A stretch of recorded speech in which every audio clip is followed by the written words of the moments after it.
Hello again, another Agakula reaction. Today we have another date night. Woohoo! It's a gaming date night. Okay. Yeah! A little finger. Little finger. And this is something I already watched. Yes. That was my turn.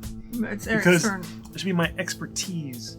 I should have left that just for Eric. So already a few weeks ago I uploaded reaction to it on my own, and he's not happy about it. No, but it just shows he doesn't watch my videos, by the way.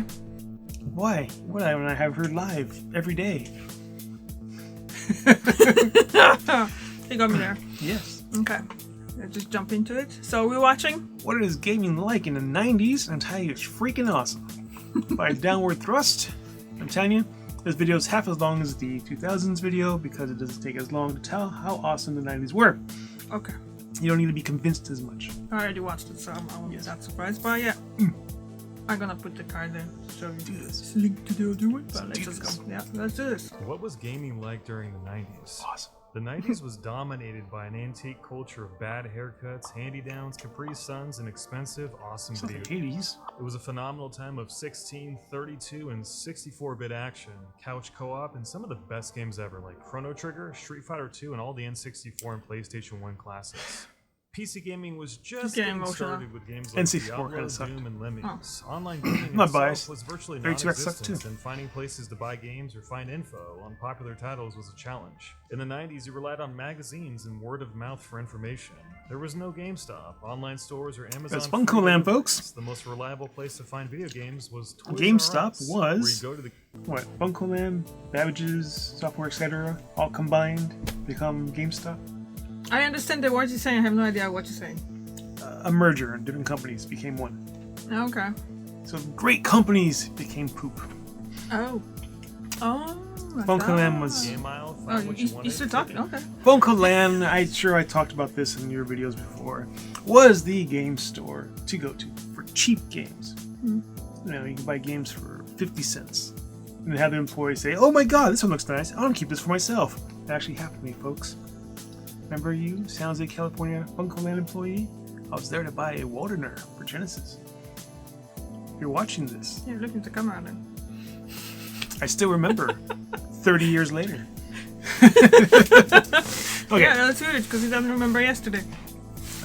not important. Okay. That was. Slip of paper underneath the front and get your game from the kiosk if it was available. Sometimes you got lucky, like when you bought Super Mario RPG because the 3D box art looked cool as heck. A lot of the time though, it backfired and you went home with a piece of crap. But let's be honest, you played it anyway because you didn't have a lot of games and you wanted to get your money's worth. In the 90s, kids didn't have cell phones or any way to talk to people beyond our own streets. Gaming communities We did have phones, consisted folks. of whatever smelly kids were in your neighborhood willing Yeah, to but it converge wasn't on mobile whoever's phones. No, the landline. Yeah, Still a exactly. phone. You call your friends. Hey, come over. Simple, easy But peasy. you see, this is how I kind of needed. Like my experience is playing games in the 90s in Poland. It's totally different than this with Eric doing the Oh yeah. 90s. So yeah.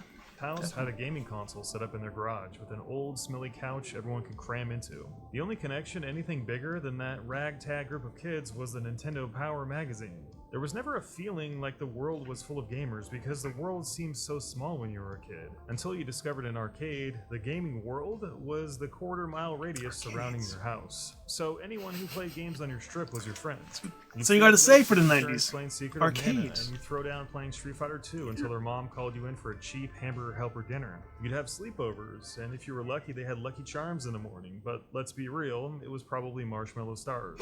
You then run to the bus and share stories of your gaming adventures on the way to school and at recess. Everyone had a different game and a different console, and you relished in their stories, fascinated by who beat what and who was able to make it the furthest in the game you wanted. Whoever was able to get past the shooting barrels in Donkey Kong was revered, and if someone actually had a copy of Super Mario Kart with 2 controllers, they were worshipped. There was a degree of rivalry. You were either a Nintendo fan or a Sega fan, or a Nintendo fan or a Sony fan, but it was innocent, I was an unlike NEC today. fan. Kids were just as worried about games as they were Melee. about getting a chocolate milk or a juice box in their lunch bag. The worst you'd get was some smack talk about how your version of Mortal Kombat had sweat instead of blood. People who played games stuck together in the early days because gaming was almost a secret society. If you played Nintendo and found 4 other kids who also played Nintendo, you were basically in the Goonies. The culture was just different. Forget everything you know about modern gaming because it didn't happen in the 90s. It was an heirloom time, but in a good way, like the Sandlot. Forget Fortnite, loot boxes, endless free-to-play games, giant open worlds with radio towers to climb, season passes, Twitch streaming, sweaty BR lobbies, guides, walkthroughs, reviews, Reddit, YouTube, and everything like that. You're right. In fact, forget the word gamers, because the word gamers did not exist back then. Nobody called themselves a gamer in the 90s. If you disagree? Mine, he talks about not actually being kids. You were already in your teenage years then. Yeah, they give different names for everything. Maybe a nerd. Yeah, depending where he was from in America as well, isn't it? True. Yeah, so different experiences in different played places. games, you were a nerd, and you probably did other nerdy stuff like play board games or collect pogs. Gaming wasn't a way of life; it was a way to pass time because the world felt like it moved in slow motion as a kid. Video games were fresh. It's a good shoot 'em up from a role-playing company. A company that made role-playing games, Final Fantasy 7, they made a shoot 'em up. Okay. That was this? That was that one. That one's awesome. Look Great game. How excited he is. A game that deserves a sequel for modern consoles. And didn't get? No, it just has one game. Made think that they're gonna remake it maybe for the modern consoles. No, that doesn't work. Do what they call it, people are signing petitions. No, that doesn't work either. They need what's the thing called where they put money into it? It's like they have websites, like crowdfunding. Oh. Say, hey, we want this game remade. The fans put in the money for it, and the company makes it. Maybe. Yeah. So we shall see. But yeah, that's a good game. Awesome game. On the block, most people outside the sphere barely even knew about them. The only way you knew about Wolfenstein was if you got detention on purpose by pulling Stephanie's ponytail just so you can be in the room with the one computer they had in school for the afternoon. PC gaming had barely gotten off its feet. Only a handful of people actually knew the existence of Oregon Trail. Doom didn't come out till 93, and the late 90s would just I'm sorry, barely see the folks. start. Oregon Trail is something you play at school. You had a computer lab, and you played Oregon Trail to practice your typing.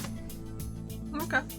So Well, every that's what I'm kid, saying. It's a different thing. I never heard about Oregon Trail until someone mentioned in some movie I watched. yeah, every kid, at least in my school, Yeah, but Played you Oregon come Trail. from California.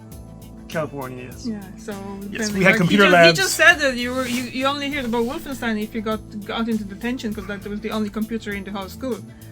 No. Yeah, you don't pay attention to what he's saying.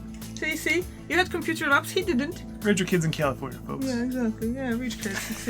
Yeah, he admitted I have him on tape. No. Rich. Okay. Well, but considering, depending on what kind of thing you're talking about, you don't you don't consider yourself rich, but some people would. Of crude online comment. forums and rudimentary Well, not now, obviously. chat We rooms poor now, like but ICQ. Oh, yes, you yes. grew up And rich. only if you were lucky enough to hold the phone line hostage while you dialed We're up not to the poor, though. cardboard speed internet your family had. No, Yeah. the 90s was more or less defined as the rise of the 16 and 32-bit console era, as well as the proliferation of the local arcade. But still, it was far before anyone took games too seriously. It wasn't That's a until the good late point. 90s when the boom of the RTS, BattleNet, GameSpy, and more sophisticated console games came into the scene that people actually started talking about gaming culture. Playing video games was something you did, not necessarily something that defined you. Today, people build their entire lives around it. We were just as happy to go outside and play wiffle ball on the streets or have epic water gun wars. We rode redline bikes with chromies. We had real birthday parties outside in the backyard where we chomped on Big League Chew and slid down the slip and slide. You better hope your dad checked for rocks before he laid that thing down, because if he didn't, someone's asshole was going to get ripped a new one. The It was better problem in with the gaming 90s. in the 90s was that no one had any money and games were so expensive. If you were a kid back in the 90s, you were at the mercy of your parents. But chances are your parents probably didn't have any money either, especially for games. Games and consoles were so expensive, the only hope you had to get one was to wait for Christmas. Put it this way, it was more rare to see a console in someone's VGA house than monitor. to see a pool in their backyard. Just think about this for a second. Games and systems cost the same now as they did back then. You think $60 is a lot for a game today? Try spending $80 for a copy of Pilot Wings on the N64 when the minimum wage was $3 an hour. That same game today would cost $150. The Sega Saturn was Neo Geo, the games cost $200 a piece back which in is the over 90s. $750 adjusted today. Because they're If you arcade really wanted to ports. buy a game, you were outside in the heat of the summer, setting up a lemonade stand, sweating your ass off, begging for someone to come by and give you a quarter for that watered-down Kool-Aid you were selling. That was the new Families Shining barely had Force enough game for money the in the Saturn. 90s to get by, Never let finished alone it. shower Jimmy with a bunch of new video games that were already The incredibly new expensive. Shining Force But game for the there Saturn. were two Games things are that freaking would 20 keep years you old. wanting to play games It's on new. rentals and going to the arcade.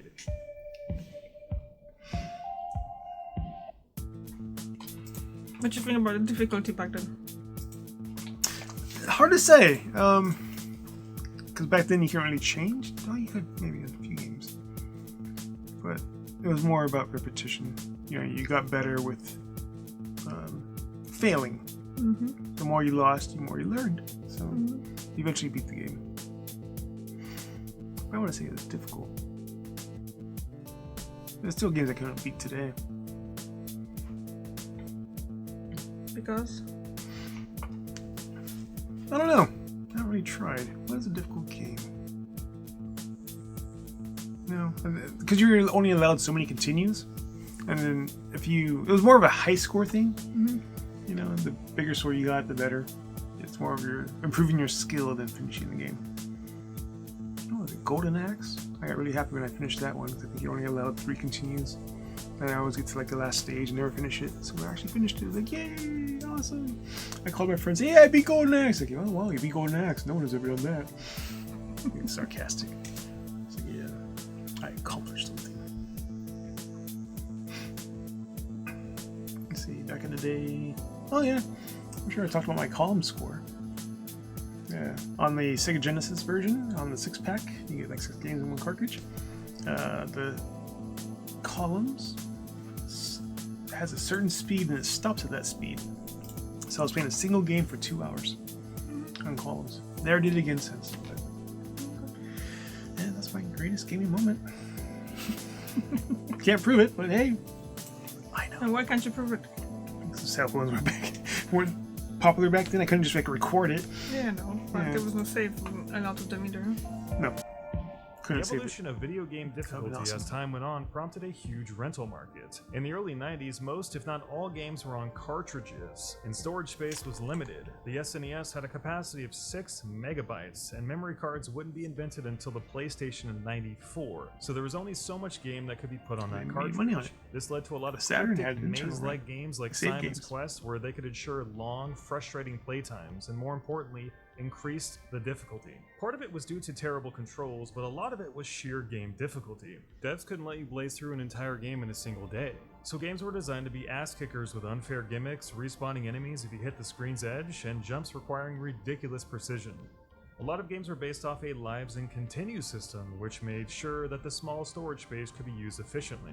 If you ever played Teenage Mutant Ninja Turtles on the NES, you know exactly what I mean. With horrendous difficulty spikes, marathon marches before checkpoints, and terrible controls, most games could not be beaten easily. Thankfully, in the 90s, external memory cards allowed for permanent save states, but that of course inflated the already tremendous cost of buying a video game console and all the accessories you would want.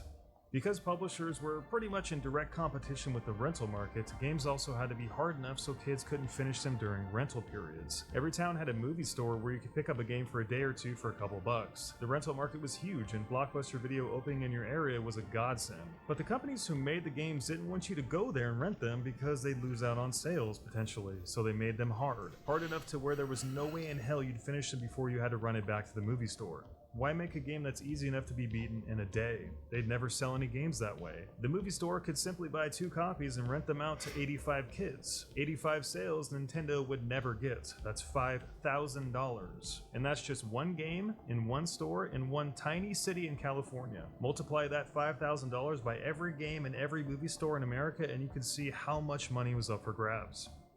Console games were also competing with arcade games, so they had to provide value that competed with a quarter. This, in addition to the rental market, resulted in games being hella hard and hecka frustrating. Games were so hard and information and help so unavailable that it led to one of the most necessary but blood-sucking industries ever, the video game tip line. Remember, there was no internet to tell you how to beat a level in the 90s. I never called it that You expensive. had to know someone who could help you, or you had to buy a Game Genie and a Game Genie codebook, or as a last resort, call a video game helpline. For 90 cents a minute, you could call helplines and ask them any question about any game ever made. Yes, live on the phone. But remember, that clock is a ticking. Lost your way in A Link to the Past? Can't figure out where to go in Secret of Mana? Want to unlock all the secret characters and eternal champions? Trying to finish the water temple in 19... Let me put you on hold for just 2 minutes. It's like, no! 90 cents back then.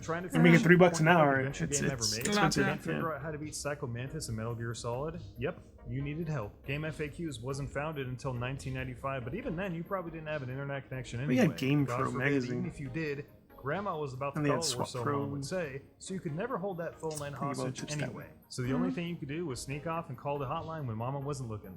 For the price of your entire month's allowance, you had access to a certified gamer god who had all the secrets in all the games. They did everything from walking you through dungeons room by room, to unveiling Easter eggs, guiding you to all the hearts in Zelda, to exposing all the cheat codes and exploits in any game you wanted. And for the really cryptic stuff, they'd even mail you map guides. If you were stuck on the air castle in Phantasy Star, you could call up Sega's hotline and they send you a step-by-step walkthrough of the joints. It was like stumbling onto Jesus as a kid, except no one had the money or permission to call these companies. So, you called and talked as fast as you possibly could so you wouldn't rack up a fat bill. And when someone came on the line and talked at a turtle's pace, you immediately hung up and ate the 90 cents. Fondly do I remember stealing my mom's credit card and calling for help in Simon's Quest. You know, the part where you had to face a wall while crouching and holding up a specific orb for a certain amount of time to get transported to a new area? Remember, there were no save states in most games. Most games had password systems that would send This you game only back takes hours 3 hours from to where you finish. actually were. So it wasn't like I was going to shut the I system cheated off. the beat because I needed always wanted help to finish it. now. How did you choose No it? one in the world knew Check how on to get YouTube. past this wall and Oh, no. But then. Back then, the game probably take you years. Yeah. You have no idea what to do, and you just walk around aimlessly. And if you check on YouTube and what to do, and just follow step by step, it takes 3 hours to beat. Finish it in a day. It's like, oh wow, Yeah. finally did it, awesome. Simon's Quest better than the Nintendo It's like playing those Power FMV Hotline. games, That shit was like incredible. Double Gamers Switch did have a or little Night bit of Trap. help when magazines I had to came go on in YouTube circulation and take like step by Nintendo step Power where the and guys were going to be, so I could finish the game. So yeah, I finished that game, but I cheated. Still. Yeah. How is Skyrim going? Skyrim, over level 200, and I still haven't started the main quest. I was thinking about starting over. You started on what was it, Xbox 3... Xbox 360, and the saves don't carry over from generation to generation, so I have it on Steam, and I have it on the new consoles, but I'm playing it on Xbox 360, because that's where my save is. He's playing it. Well, no, okay, I'm not playing it. It's there. It's there. But yeah. you used to like put it on like for hours, so just doing some menial thing to just If you get a- high comment. If you get a mud crab, if you let a mud crab hit you, and you just stand there and let it hit you, for hours your level will gain, and then you level up. You get to like 100 and you start over again, but your level just keeps going and going and going and going and going. So I did that for months, and I ruined 2 Xbox 360s that way. So I'm not invincible, but you know. Yeah, but he's really high up there. But you haven't even started playing the main quest. Yeah, that's a game I have to finish so I can finish Fallout 4. But there is a guy I read about whose levels like in the thousands, and yeah, he's like a god. He's walking around butt naked, taking to go to a dragon, go and kill the dragon. Oh wow! I'm joking, but Okay. give an example. Nintendo Power was a literal Bible for kids in the 90s, offering articles, news, walkthroughs, and even reviews of games if you were lucky enough to have a subscription. You could even write to the author and ask them questions if you were stuck on a game. These magazines were the only contact kids had with the outside world, so when you got one in the mail, you crapped your pants. It was the luck of the draw if the new issue had the games you were interested in, but magazines were the only way to find out anything new about games getting released, so you pored over every page regardless. Before the internet, you needed advertisements to tell you about the new features of products or new games, which is kind of ironic if you think about it. Powered glove. My brain is just going the wrong place. There's a certain game you can play. Like one game you can play, just grab the ball. I mean, the NES was awesome. There's a little robot you can play Gyro So Knight you're with. getting that external thing addition to your console just for one game? Yeah. Well, I'm sure. I know of one game you played with. Oh, okay. And then there was a controller-free peripheral where it used RF frequency. Was it RF? I don't know. was like a board, and you had your hands here, and you control it with your hand movements. Oh, okay. Yeah, I mean, so you had the robot, you had the glove, you had this hands-free thing, but Sega brought in 3D. You know, some of the games had the red and blue, so it had like a little tiny image thing. That's badass. So yeah, cool stuff. Oh, Lorna. What you think about Lana for dinner? Lana. Hey, goodbye. Why not, man? Sorry, this is an ad for food now, and Yes, I'm hungry. we should eat dinner at this time. Hungry. But obviously we're recording, so we're gonna eat it later. So we're gonna have to decide what we're gonna eat. Probably gonna do some takeout. Yes. That I'm gonna buy because I should cook. Yes, because the weekend's here. The Weekends only are other way you were able to play expensive games if you couldn't afford them or Kill even me with some discover chicken. was heading down to the Yes, local sissy. arcade. Dude, the He's not happy with my arcade. food. Walking I'm into happy. an arcade in the 90s was one of the great wonders. I of love your life. food, Forget Dad. the Yeah, he Taj does. Mahal, and If I had arcades opportunity to are eat junk the food, I'll center go of the for it. world. The flashing lights, the digital beeping computerized sounds, the pinball machines clanging, and kids scarfing down hot dogs and yelling, "I got next." If you were lucky enough to have a buck or two in your pocket, you felt like you were the king of the world as you approached classic arcade cabinets like Time Crisis, Cruisin' USA, and NBA Jam. In the 90s, you loved to have people watch you play, and in the rare case, compete for the high score of the cabinet. Arcades had a culture of their own. Yeah, one in that was which you Twitch were back a in the day. nobody You stand next unless to somebody watching them proved play. it. You got in line by placing your quarter at the edge of the screen alongside Hey, the dude, other 9 that's what you coins. do. Challengers were always sanctioned to the right side of the screen in a fighting game, and huge crowds would form around Goliaths like Mortal Kombat and I Killer live in a Instinct. great It was a neighborhood, and I blood remember going sport. to the arcade. The only Was way to survive kinda was gangster to beat guys whoever playing Street stepped up to Fighter. the plate next to Well, I was you. playing But Street if Fighter. you He did played get next good to at me. a game, And he used to you were get a so god. mad when I hit him, and I won a match. I mean, he used to get pissed. And if you're living in a bad area, and this guy's getting mad over a video game, you just walk away. But I couldn't, you can't just like, I'm out of here. So I had to lose on purpose. Yeah, this guy was huge. I mean, massive. He's going, "Oh, I'm losing my game." Oh. Okay. I was like, no, I'm not gonna get my butt kicked or shot for this.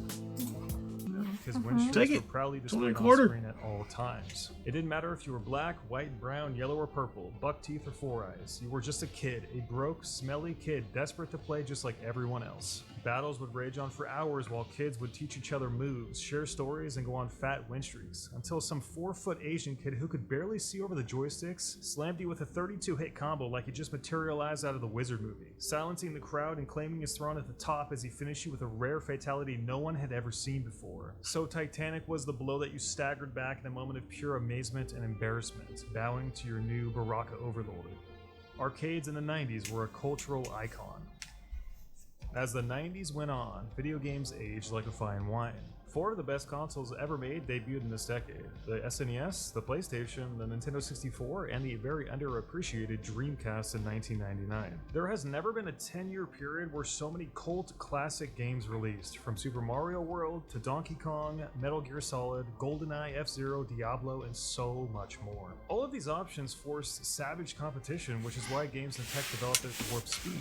Games went from 2D to 3D in the span of just a few years, which changed the face of gaming forever. Fighting games flourished in the arcades, RPGs became bigger and better, platformers reigned supreme, and PC gaming began to explode at the turn of the decade, with their online playability and massive worlds. If you were to tell me that we'd be going from Pong to Baldur's Gate in just 15 years, I would have never believed you. There's a lot of crap in the industry today. A lot of companies do a lot less than they should. Franchises are sometimes run into the ground.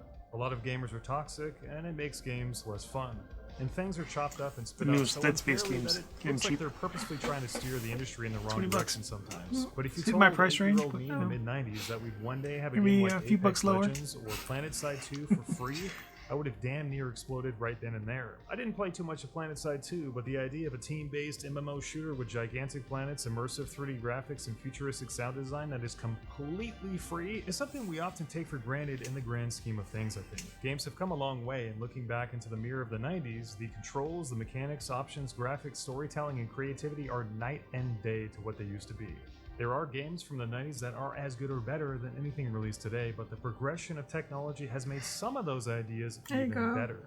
And the options people have today are incredible. There's a game at a price that everyone can afford. and the craziest, most niche styles that anyone could ever want. Sometimes they're a lot more style than substance, but like the a grass industry has grown simulator. so far from the 90s that it is truly amazing. If we've lost anything from the 90s, it's that feeling Actually, the newest of game's thing's called wonder. Banana. The feeling of being so tiny and part of Pretty much something just so click on a banana. mysterious and fascinating. That's all you do, Conquering a but it's game in very 1990 popular was an because you get achievement cards few from it. You today sell can those even cards. imagine. Blink Actual once and all credit. of that challenge can be replaced by walkthroughs, guides, and information available online. Bat an eye and the mystique can be jaded by the thousands of clips, streams, and VODs available for any game at any time. You don't even have to play games today. You can watch a Let's Play or skip straight to the end cutscene. But not back then. Games were surprising and delightful, and as someone who lived through the 90s as a small kid, I can tell you that it was an incredible, weird, and fun time to be alive in the video game industry. So much of what I experience today reminds me of so little of my gaming past. I've changed, and the games have certainly changed too. If I had a time machine and could live through it again as I am today, I guarantee you I'd have a completely different experience. I guess you just had to have been there. You can never truly look back into the past without some form of rose color, because the truth is, we often prefer to remember the great parts about our time on Earth. So it's possible that the 90s wasn't as cool as I remember, but I like to think that it was. If you too lived through the 90s, please feel free to tell us about your memories in the comments section below. Take care, you nerds, and I'll see you in our next video. Peace. That's a good game. A special thank. So, there's one game where it had one controller, and you played one game with it on Xbox. it's now. But what about because you did No, about the no, 90s? This is original Xbox, Mm-hmm. and the Xbox 360 had a Kinect version. But this one controller, you controlled it's not a mech or a Wanzer or what do you call those things? Like a giant robot. But it's one controller, huh? Gundams? Could be a gun, but no. I forgot what they called them. I forget what the game's called. Something I like can't help you with that. Steel Battalion. There you go. Yes, but the game is so expensive these days.